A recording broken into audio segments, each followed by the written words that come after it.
topic is about halal and haram, because we are talking about introduction to Islamic business.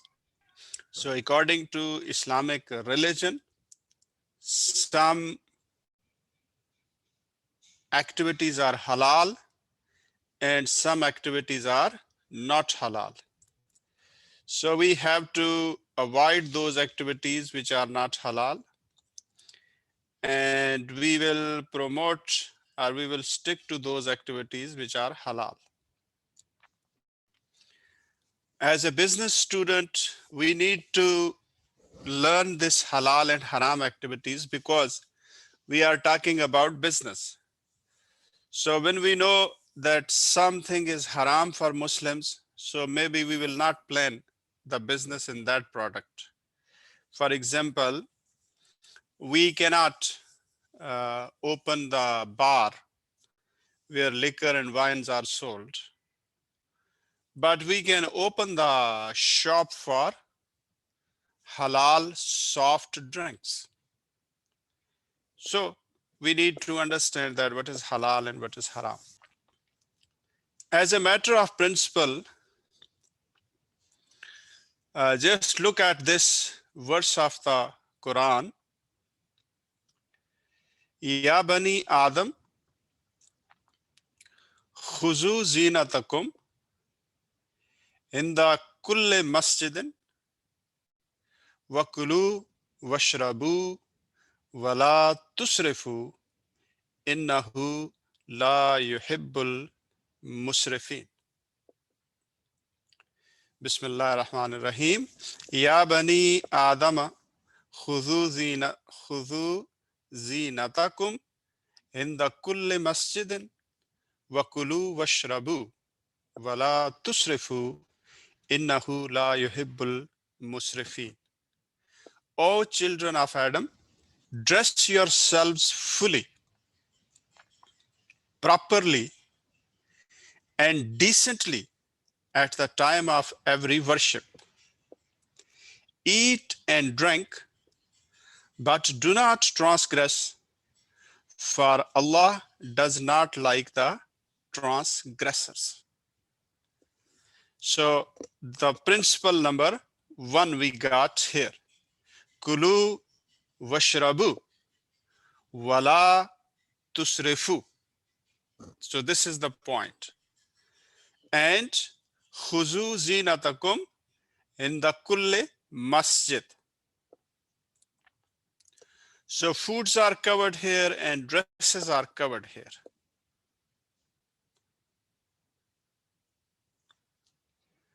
The second citation from Quran. Bismillah ar-Rahman ar-Rahim. Kul man harrama zinatallah allati akhraja li ibadihi. O Muhammad, ask them, who has forbidden the decent garments that Allah brought forth for his servants? وَالطَّيِّبَاتِ مِنَ الرِّزْقِ, and who has forbidden the good and pure things of life bestowed by him? Kul hiya lillazina amanu fil hayatid dunya. Say, all these things are for the believers in this world. Khalisatan yawmal qiyamah. On the day of resurrection, these shall be exclusively for them. Kazalika nufassilul ayat. Thus we make quite plain our revelations liqawmin ya'lamun, to those who possess knowledge. Kul man harrama zinatallah allati akhraja li ibadihi wat-tayyibati min ar-rizq. Kul hiya lillazina amanu. Qul hiya lillazina amanu fil hayatid dunya khalisatan yawm al-qiyamah. كَذَلِكَ نُفَصِّلُ الْآيَاتِ لِقَوْمٍ يَعْلَمُونَ. O Muhammad, peace be upon him, ask them, who has forbidden the decent garments that Allah brought forth for his servants, and who has forbidden the good and pure things of life bestowed by him? Say, all these things are for the believers in this world, but on the day of resurrection, these shall be exclusively for them.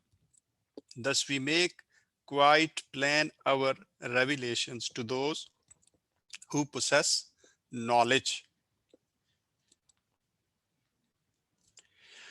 قُلْ إِنَّمَا حَرَّمَ رَبِّي الْفَوَاحِشَ مَا ظَهَرَ مِنْهَا وَمَا بَطَنَ وَالْإِثْمَ وَالْبَغْيَ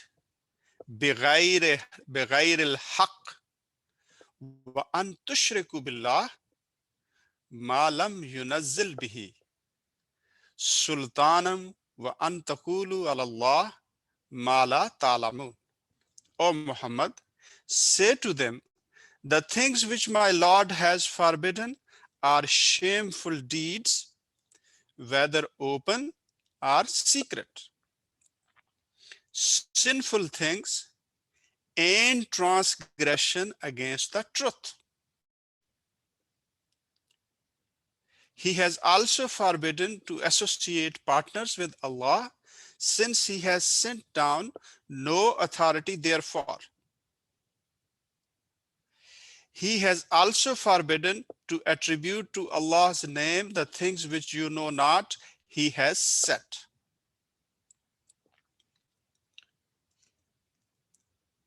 So the principles of halal and haram. Ulama has done an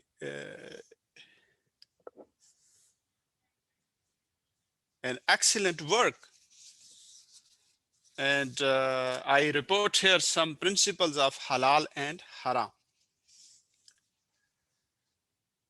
The first principle established by Islam is that,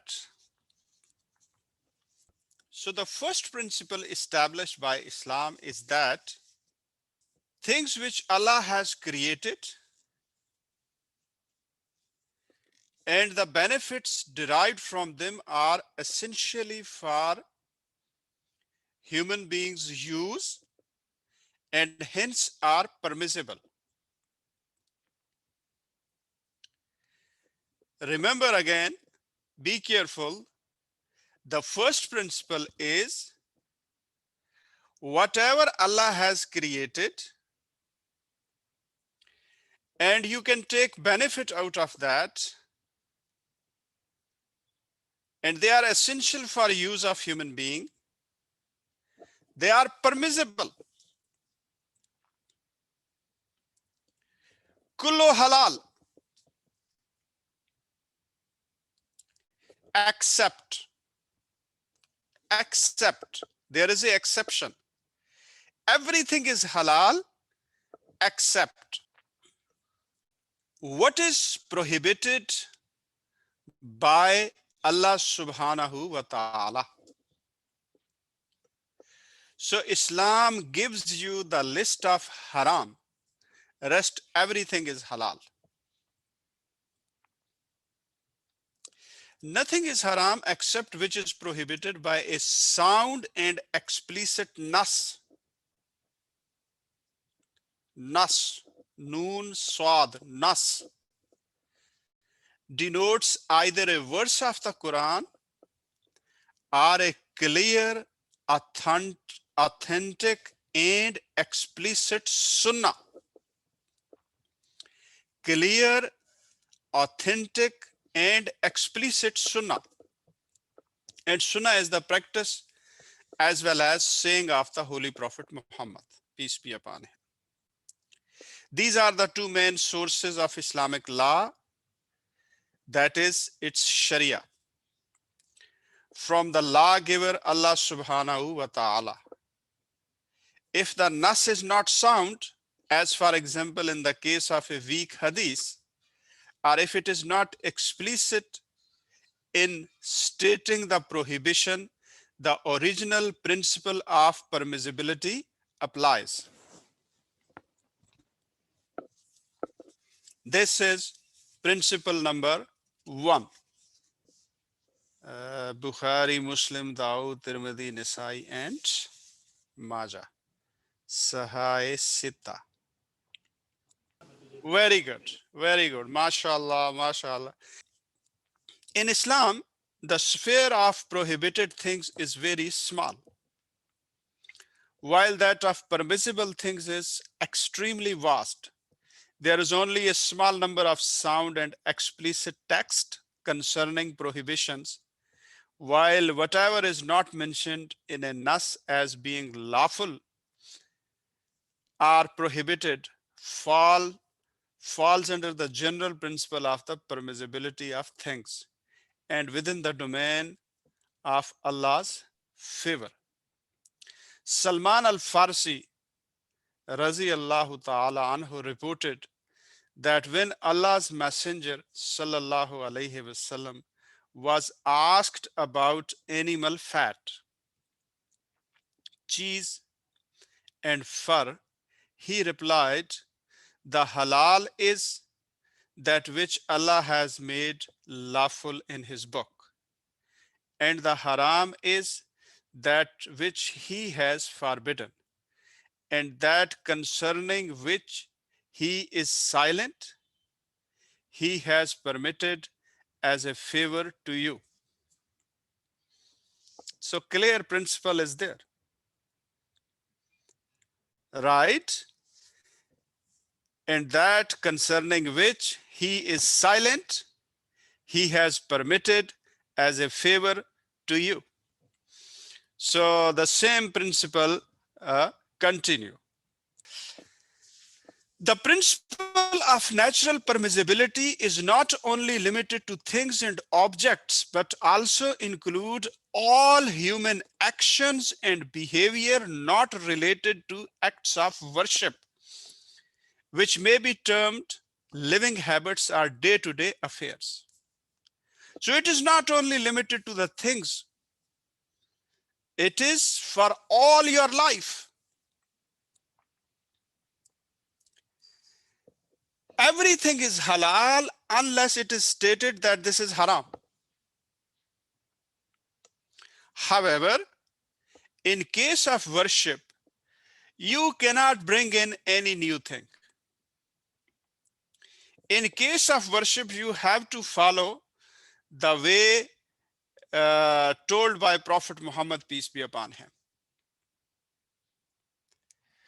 The principle of natural permissibility is not only limited to things and objects, but also includes all human actions and behavior not related to acts of worship, which may be termed living habits or day-to-day affairs. Here again, the principle is that these are allowed without restriction, with the exception of a small number of things which are definitely prohibited by the lawgiver, Allah subhanahu wa ta'ala, who says, Allah has explained to you what He has made haram for you, including both objects and actions.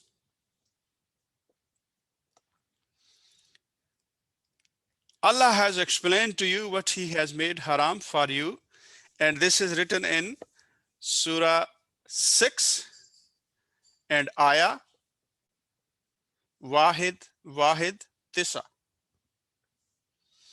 Surah Sita, Ayah Wahid Tisa, and includes both objects and actions. The case is different, however, in relation to acts of worship. These are purely religious acts which can be taken only from what Allah Himself reveals. Concerning this, we have a sound hadith.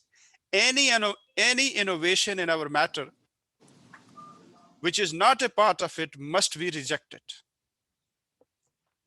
Any innovation in our matter, worship, which is not part of it, must be rejected. From the principle of Sharia, we know that acts of worship are those acts which have been prescribed by Allah or approved by Him. Nothing is to be affirmed here except through the Sharia. However, as far as the worldly activities of people are concerned, hmm, hayat dunya, worldly activities of people are concerned, they are necessary for everyday life. Hence, the principle is freedom of action. Nothing may be restricted in this regard except what Allah subhanahu wa ta'ala has restricted. This is the case because commanding and prohibiting are both in Allah's hand, said by Islamic scholar Imam Ibn Taymiyyah. Will you tell me something about Imam Ibn Taymiyyah?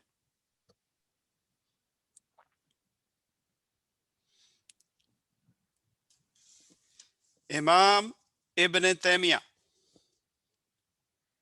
which was his time, which was his country, because he is a great scholar of Islam.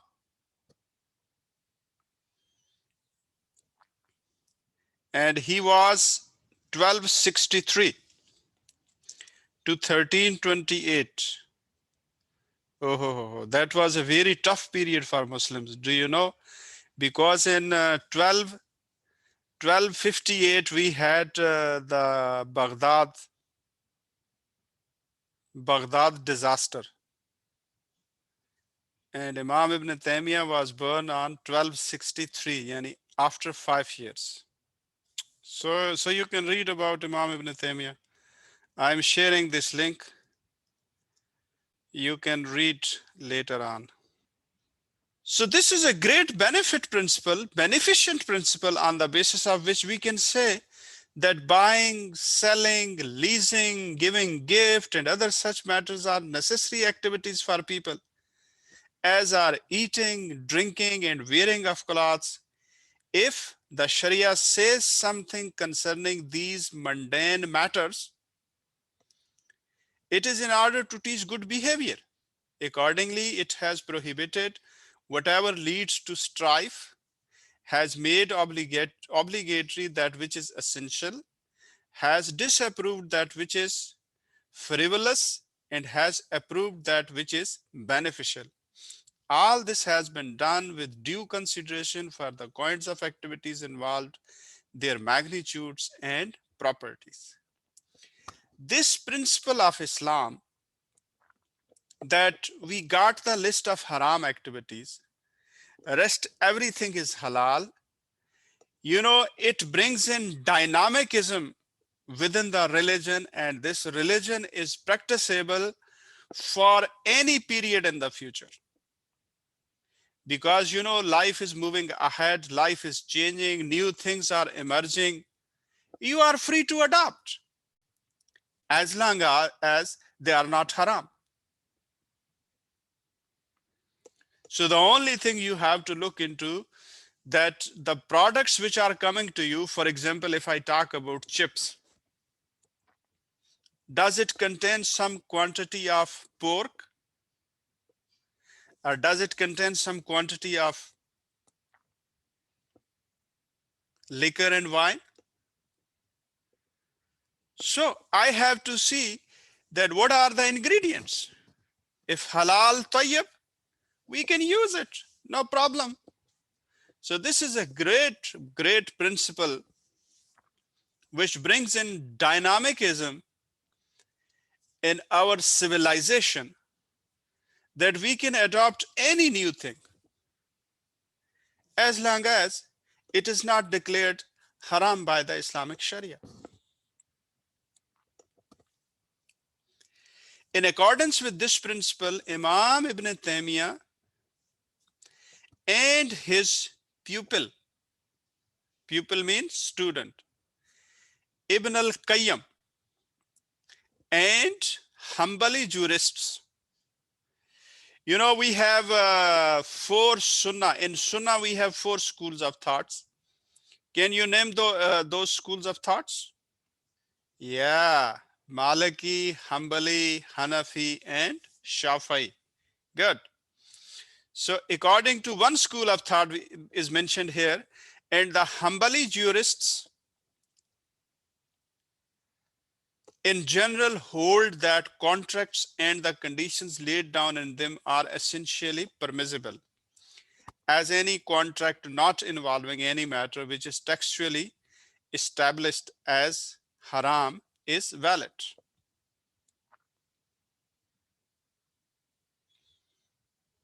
Okay. So this is the first principle. Kullu kullu ta'amun halal illa ma harrama Allah subhanahu wa ta'ala. Is it correct what I said?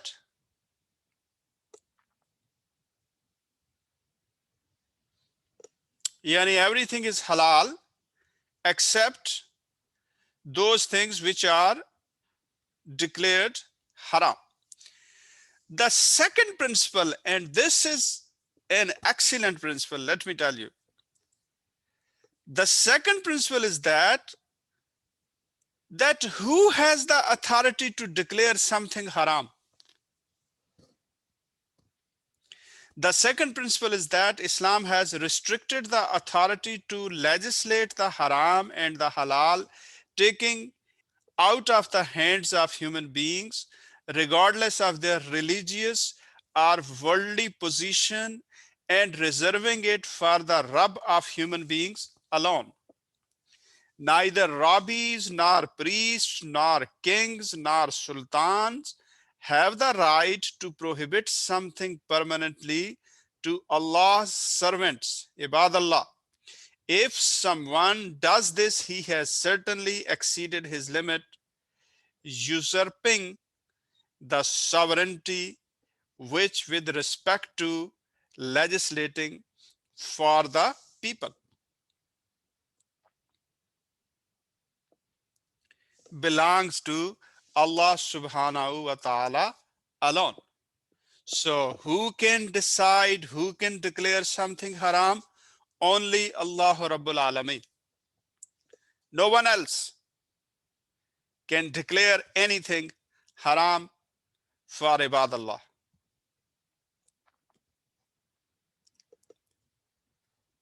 The jurist's task does not go beyond explaining what Allah has declared to be halal or haram. Now we are talking about ulama. When he has explained to you in detail what he has made haram for you, it is definitely not their task to decide what is to be allowed and what is to be prohibited to human beings. Thus, the great jurists, in spite of their scholarship and ability of ijtihad, shield away from pronouncing judgments concerning matters of halal and haram, passing the problem from one to the other out of fear of committing the error of declaring halal what is actually haram, and vice versa. So some of the great ulama, they were not even issuing fatwa, this is halal and this is haram. They were passing to the other alim with this fear that maybe if I say something is halal, actually that is haram. Maybe I make a mistake.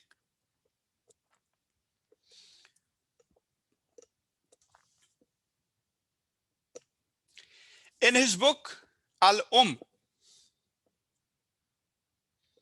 Imam Shafi narrated that Abu Yusuf, a companion of Abu Hanifa and a chief judge, said, I know that our knowledgeable teachers avoided saying this is halal and that is haram, apart from what they found clearly stated without requiring an interpretation in the book of Allah. We have been told by Ibn al-Sa'ib that Al-Rabi bin Khaytham one of the greatest of the second generation Muslims, said, beware that beware that none of you says Allah has made this lawful or approves of it, and that Allah may then say that he did not make it lawful nor approve it, or that you say Allah has prohibited this, and that Allah may then say, you lie, I did not prohibit it nor disapprove of it. So here is a message for us as well. Before we declare something halal and haram, we should be very careful while using these words, because declaring something haram or halal is the right of Allah. Some companions of Ibrahim al-Nakhai, a great jurist of Kufa among the second generation Muslims, have told us of his mentioning his colleagues as saying, when they gave a judgment concerning something, it is disapproved or there is no harm in it, rather than saying it is haram or it is halal, as haram and halal are terms of much greater import. So we discussed two principles. Okay, now we are moving to principle number 3. Prohibiting something which is halal is similar to committing shirk, and this is why the Quran censures the idolaters of Arabia for their polytheism, their idols, and for prohibiting to themselves without any authority from Allah the eating and the use of certain kinds of produce and cattle. Among these prohibited animals were those which were called Bahira, Saiba, Wasila, and Ham during the pre-Islamic period of Jahiliyyah. The state of mind and conditions of life prior to the advent of Islam, characterized by deviation from the guidance of Allah and the adoption of ungodly systems and ways of life. So, out of halal animals, they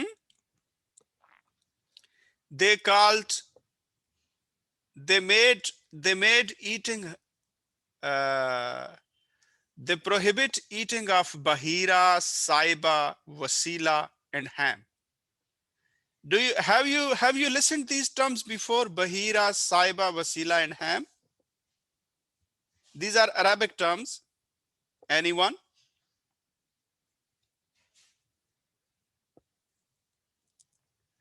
Yes, please. Bahira, Saiba, Wasila, and Ham. Okay, no problem. La problem. Leash problem. Haza Bahira. Bahira was made out of camels. Now see, camels are halal, but a specific condition and type of camel they made haram. Sahiba is also camel. Camels are halal, but a specific camel made haram. Wasila was goat. From goat. Wasila they created from goat. And ham they created from camels. So now you can read Bahira, the slit-eared, denoted a female camel which had given birth to 5 calves, the last of which was a male. The ear of such a camel was slit, and she was loose to roam freely. She was not to be ridden, milked, or slaughtered, and was free to eat and drink from any place she liked without hindrance. Saiba referred to a male or female camel which was released to roam freely because of a vow, usually made following a safe return from a journey, the cure of an illness, or for some other reason. As for wasila, if the firstborn of a female goat were a male, the polytheists would sacrifice him to their gods.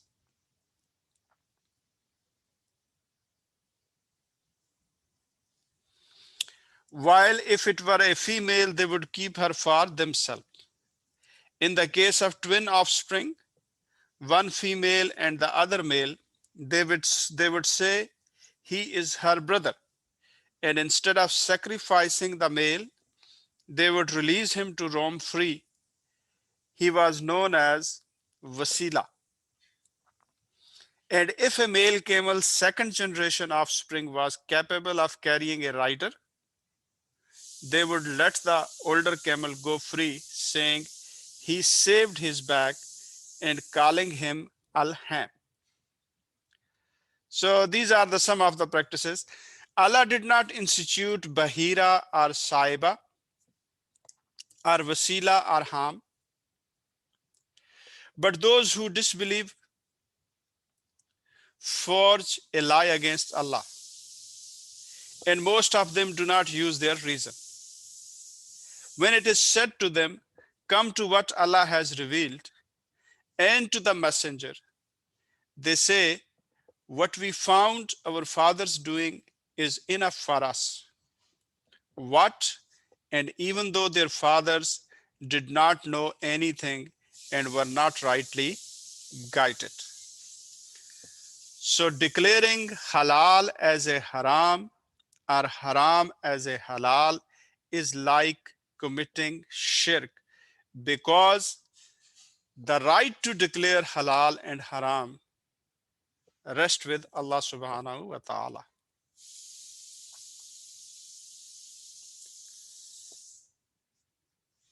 You who believe, do not make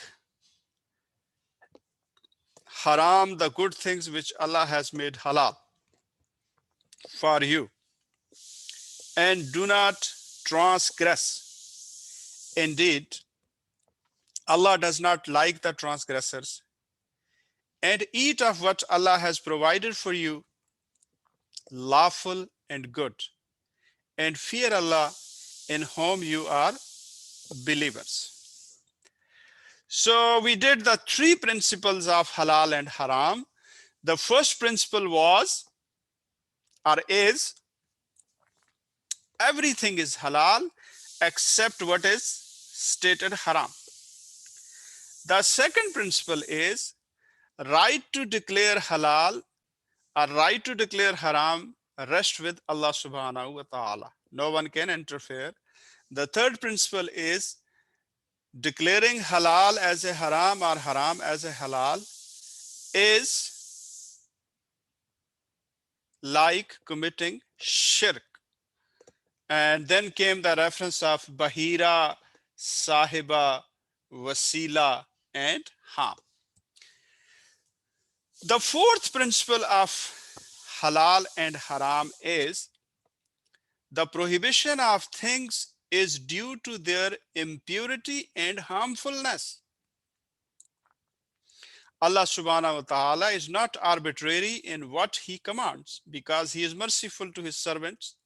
He makes things halal and haram for a reason, with people's well-being in view.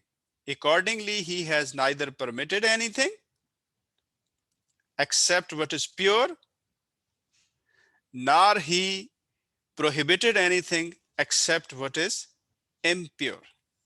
The fifth principle is what is halal is sufficient, while what is haram is superfluous. Ibn al-Qayyim, look what Ibn al-Qayyim has said, mashallah. Allah has prohibited seeking omens by drawing lots, but has provided the alternative of istikhara. He has prohibited usury, riba, but has encouraged profitable trade. He has prohibited gambling, but has permitted betting on forms of competition which are useful for their religious striving, Muslims' religious striving, such as horse or camel racing and competing in marksmanship. He has prohibited to men the wearing of silk, but has given them the choice of other materials such as wool, linen, and cotton.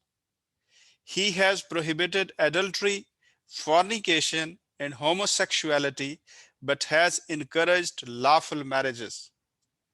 He has prohibited intoxicating drinks in order that they may enjoy other delicious drinks which are wholesome for the body and mind.